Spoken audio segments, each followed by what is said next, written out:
আসসালামু আলাইকুম। খেলাধুলা জগতের সদ্য পাওয়া আপডেট ভিডিওতে আপনাকে স্বাগতম।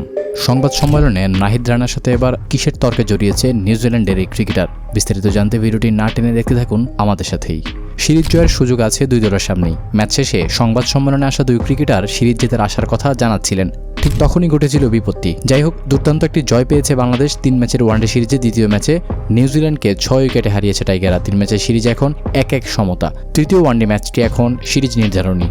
তৃতীয় ওডিআই ম্যাচের আগেই কিউই ওপেনার নিক ক্যালি সংবাদ সম্মেলনে বলেছেন, অবশ্যই কয়েকদিন আগেই ভালো পারফরমেন্স দেখিয়ে প্রথম ম্যাচ জিতেছি। হয়তো আজকে হেরে গিয়েছে, তবে শেষ দিকে 20 থেকে 30 রান বেশি করতে পারলে রান তারা কঠিন হতে পারত বাংলাদেশের। দেখা যাক সামনের ম্যাচে তাদের কিভাবে দাবিয়ে রাখতে পারি। এদিকে এমন কথার প্রত্যুত্তরে পরে সংবাদ সম্মেলনে বাংলাদেশের প্রতিনিধি হিসেবে আসে নাহিদ রানা। তিনি বলেছেন, নিউজিল্যান্ড সিরিজ জিততে চায়, অবশ্যই তারা ভালো দল। আসলে ক্রিকেট খেলা মুখের কথাই হবে না, মাঠের খেলায় যে জিততে পারবে তারাই সিরিজ জিততে পারবে। দর্শক, আপনার কাছে কি মনে হয়, তৃতীয় ওডিআই ম্যাচটি কে জিততে পারে, বাংলাদেশ নাকি নিউজিল্যান্ড? জানাবেন অবশ্যই কমেন্ট বক্সে। এতক্ষণ সঙ্গে থাকার জন্য আপনাকে জানাচ্ছি বিশেষ ধন্যবাদ।